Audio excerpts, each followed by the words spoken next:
Time to turn the music off. Bringing you back live now. Welcome back to The Scream with me, Forrest Nash. The line is lit up, but before I get to our next caller, I just want to say, things are looking up. It's almost over. But for now, let's bring in our next caller. Evening, caller. This is Forrest Nash. Hello, Forrest. This is John Hedges. I'm here with Casey. I wanted to give you an update on Jason. John! Is he gonna be okay? He's a fighter. He'll be fine. We've got him stabilized and resting in a bed. We're preparing to move him to the hospital. Thank you so much. If you hadn't been there, then... God, I don't even want to think about what would have happened. Of course, Casey. We're just happy he's okay. John, Casey, you two did all the work. Tell Jason to get well soon from us, whenever he's up for it. Well, why don't you tell him yourself? Is this Forrest? The one and only. I hope you're feeling better. It's good to hear you, Jason. How are you? Oh, well, you know. I've got a hole in my stomach, and there's a knife in my leg, but John gave me something to take the edge off. So, I might feel even better than either of you. Oh. Take it easy until you get to St. Gabriel's. I will. But, before that, I needed to call you. I'm guessing the Whistling Man is still out there? Yep. As far as we know, anyway. I was worried you'd say that. God damn it. Actually, I'm glad you called. I wanted to talk to you about what happened earlier. Go for it. Casey said when you were attacked, your assailant said something like, "It's not so funny now." Do you know what they meant? I do.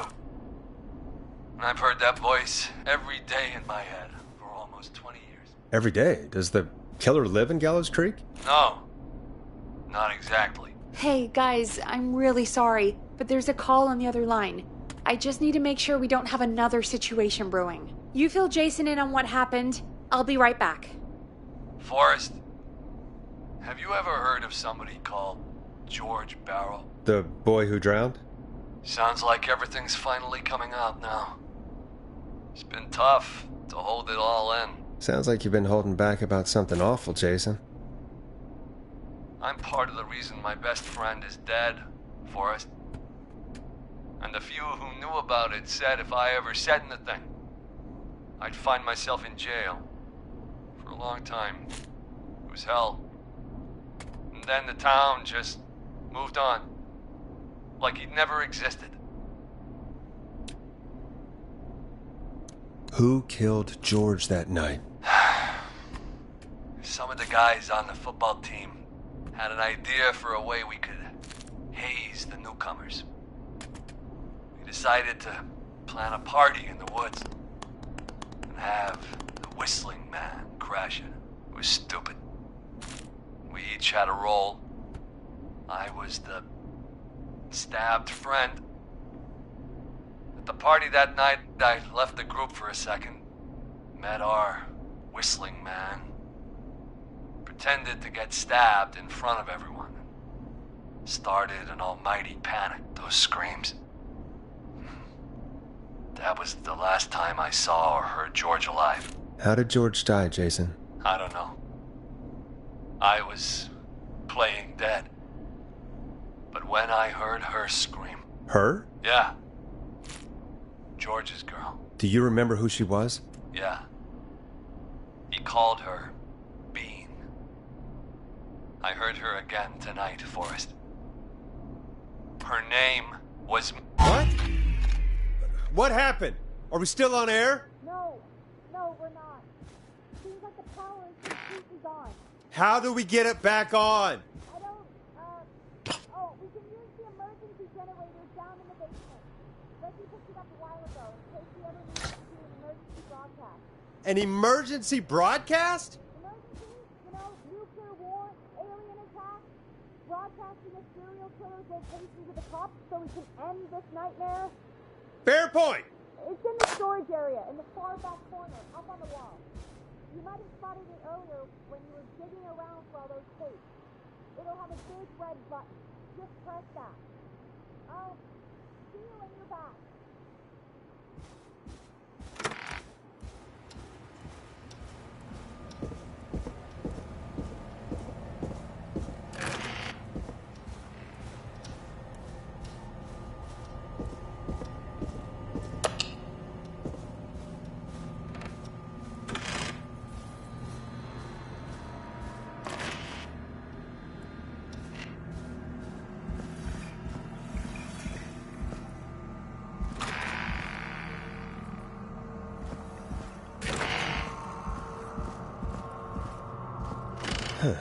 Far back corner. Why is this station so big?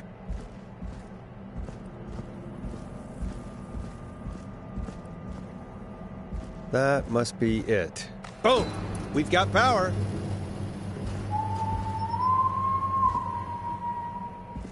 The Whistling Man. I need to warn Peggy.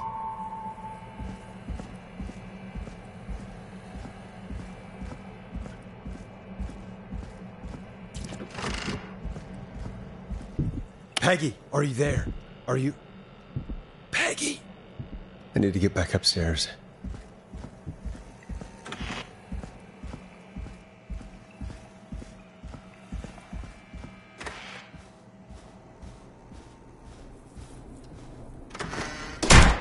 What the hell?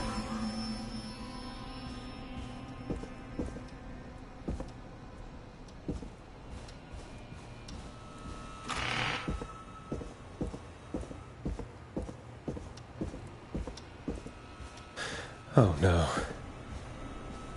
Peggy! Where'd you go?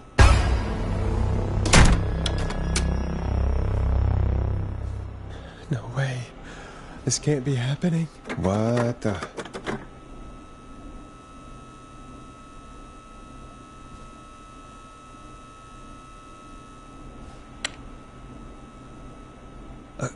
A call. Where's Peggy, Dawn? Have some patience, Forrest. It's almost the end of the night. Almost the end of the show. But it's not over just yet. We've got a little time still. So let's make the most of it. What do you mean? Make the most of it how? Well... Huh? I thought we'd end tonight's Whistling Man special with a special guest. The one who started it all. Let me take that out of your mouth and... You crazy bitch! Let me go! Welcome to the air, Mr. Teddy Gallows Jr. Wait. It's all gonna come out tonight, Teddy. Your daddy and his money saved you 20 years ago. But he really crawled out of his coffin with all the money in the world. Wait. Where the hell is Teddy? How are you talking to him if you're here with me? Because I'm not there with you, Forrest. I'm here with Teddy. And if he says where that is, well, he knows he'll get it. I can see you. You're standing right in front of me. Oh, I get it. You're wondering who's there at the station with you. Forrest Nash, let me introduce you and all of Gallows Creek to my boy, Henry Barrow. Your son? You mean you... Wait, that he... Yes, Forrest. He and I had a son. So there were 2 Whistling Men tonight. Of course. That explains how you were always able to get around town so quickly. And that's how you escaped the secret archives in the newspaper office. Don't think I've forgotten about that, Forrest. Locking my sweet boy away like an animal. Hang on. Did you say Barrow? Then... are you... Let me just get this mask off. Damn uncomfortable thing. No wonder Mooney went crazy wearing this. There we go. Marie? Marie Campbell? George's old girl. Oh. Well, it sure has been years since I last saw. Oh, God damn it.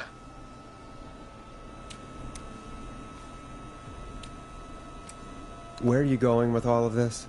Everyone's gonna know now what Teddy did. He killed George that night. This night. 20 years ago. Listen to me. You're gonna talk when I talk to you. And not a moment before. Meanwhile, Forrest, I'm gonna give you the chance to talk. You're gonna help me reveal what really happened to George all those years ago. Okay, Marie. I'll do it. Good. Then let's talk about the night George was murdered. Murdered? Listen, I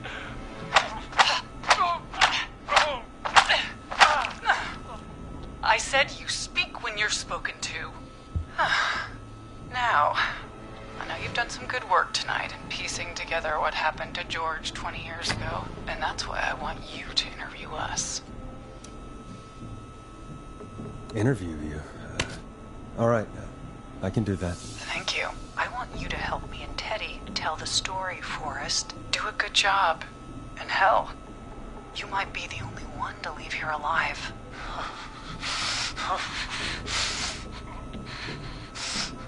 I need to drag this out. If I can buy Leslie time to get back to Gallows Creek, and if I can find out where Marie is, then this can end. Teddy, we'll start with you. Just, talk me through what happened that night. How did it start? How would I know? It was 20 years ago.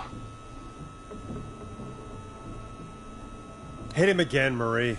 Oh, what the hell? God damn it. Okay. Our first team party was coming up. And when I saw the date it was scheduled for, I had an idea for a way we could prank the new guys.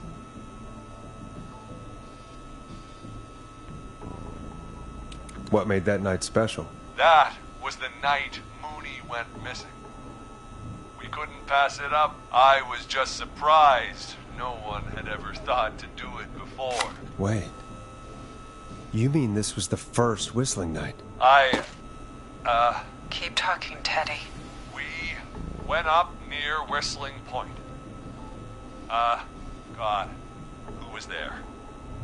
Me, Jason, and George, of course. But George didn't come alone. He brought Marie.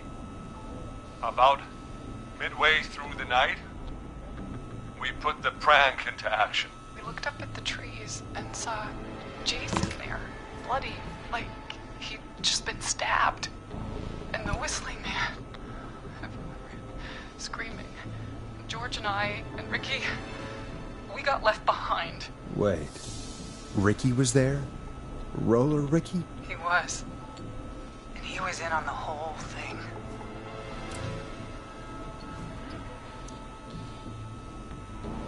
Is that true, Teddy? Did you tell him? What? No, he... You two were as close as anybody. I don't believe for a second you didn't tell him. If Ricky had told us, if he just told us, he and George would both be alive still. Well, if Ricky weren't dead, we could have heard his side of the story. It was just a stupid prank. How can you still say it was just a prank? Oh, come on.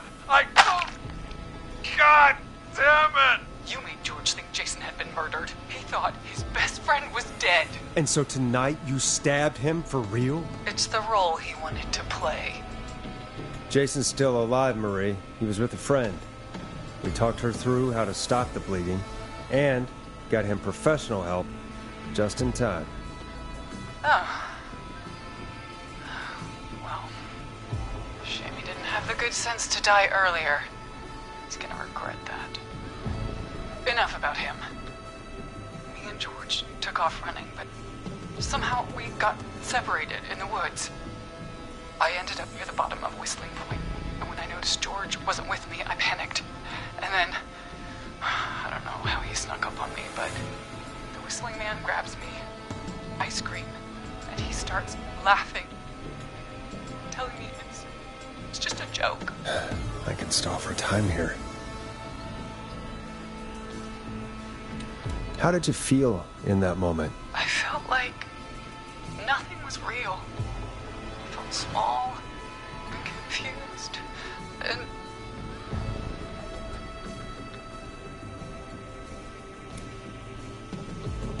Who was under the mask, Marie? Who was the whistling man? it was Chuck.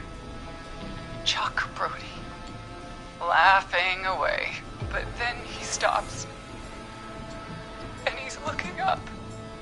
At the top of Whistling Point. What was he looking at? Teddy, what happened next? Nothing.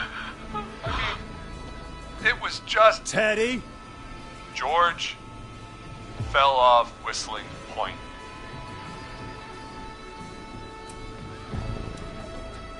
Why'd he fall, Teddy? He just... You pushed him. You were up there. You were dressed as the Whistling Man, too, and I didn't push him, God damn it! I just chased him up there, and he kept backing up. When I saw he was about to go over, I reached out. That's what you saw. you liar. It's not my fault. He didn't know it was a joke.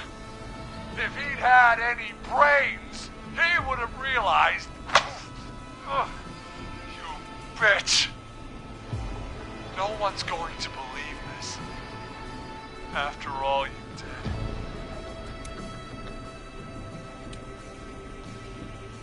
If she's lying, why the cover-up? My future was at stake, Nash. You know what it's like.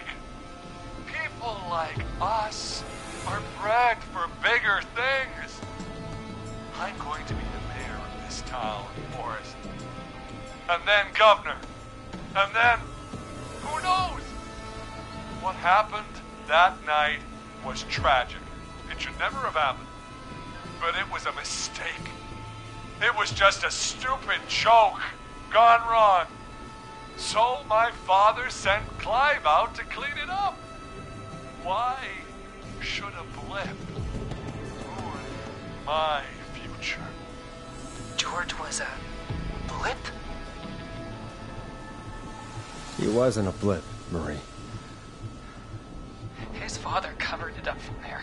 I searched for George's body all night, but Sandra found him the next morning while out jazz running. she found him in the river, but she lied about that to protect Teddy. She said something about her rent going up, unless she...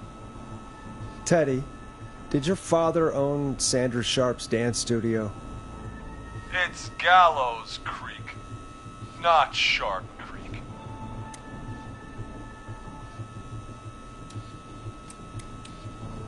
Hit him again, Marie. Damn it. Yes. Okay. We own most of the town. That's it then. Your father was going to run her out of business, unless she lied and said she found him in the reservoir instead of the river. What my father did in his business dealings is nothing to do with me. The false reports. That's why you killed Sheriff Matthews, too, isn't it, Maria? Not just to get him out of the way, but... Everyone was in on it, Forrest. Even the coroner wrote a fake report.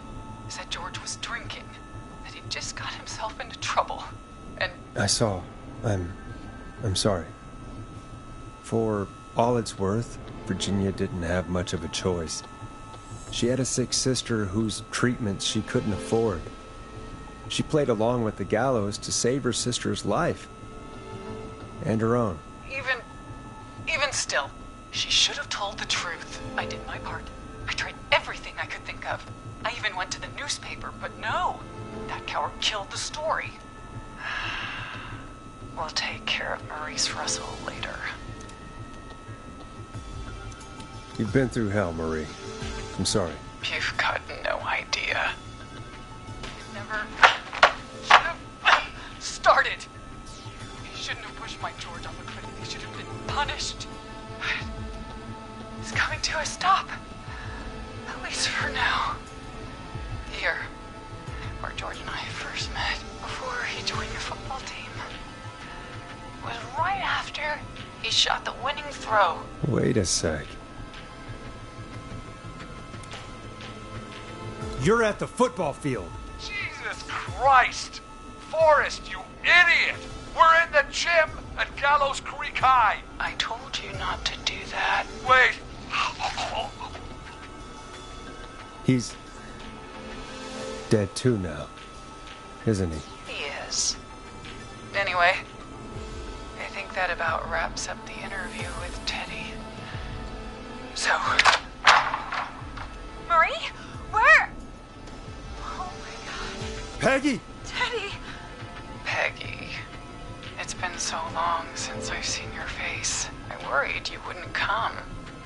And here I was, thinking you'd forgot me. I'd never forget my own sister. What the hell? Peggy, what's happening? Why are you even there? Wanna explain, Peggy? Earlier, while you were speaking to Jason, I got a call. Do you remember?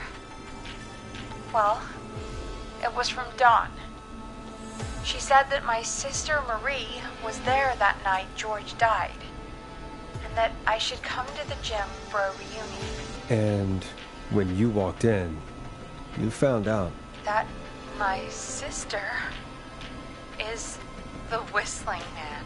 Good to see you too, Peggy. Why didn't you tell me any of this? She said that it was my last chance to see my sister. I knew if I told you, you'd try to stop me or come with me when we need you on the radio. And I just... You should have said something. You should have told me. I know, okay? I should have. But I didn't imagine this situation then, so just... What happened to you, Marie? You just disappeared one day. Disappeared? I was thrown out, Peggy. I begged Mom and Dad to do something about what happened that night, but did they care? No. They told me to stay quiet. They only cared when they learned I'd been with George, and... Marie, I'm so sorry. I never knew. It's not your fault. Really, it's Mom and Dad I should be seeing right now. But since they're dead and gone, well... I'll have to settle for the next best thing.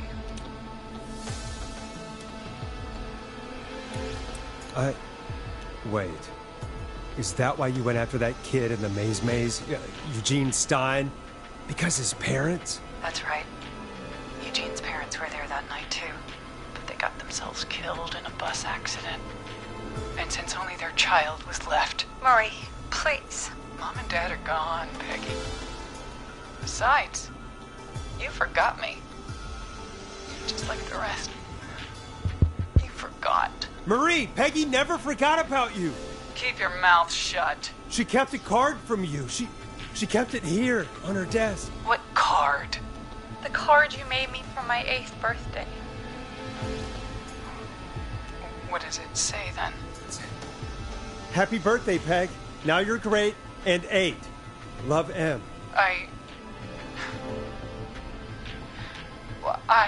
Henderson police! Freeze! No! Henry! Get out of there! Ah! Peggy! We have 1 wounded, 1 dead, and we're in pursuit of the suspect. Henderson police! Freeze! Forrest! Leslie, how's Peggy? She's been cut pretty bad, but we're here now. I'll be okay. God, Marie! Hey, Zara! I need you to look after Peggy. She needs help. Now, we got here just in the nick of time. Where's Marie? She bolted right as we got here. The police are right on her heels. It won't be long now.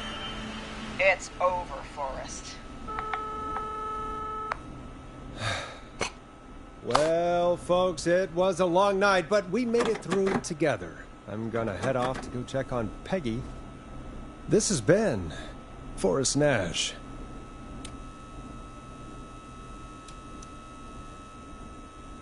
And it's been a scream.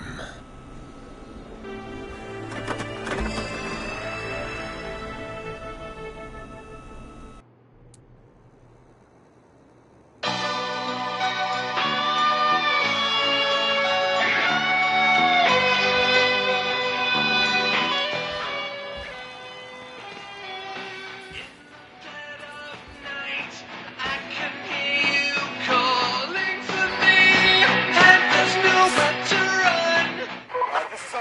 out. Come in. One suspect is in custody. Trail the other suspect into the nearby woods.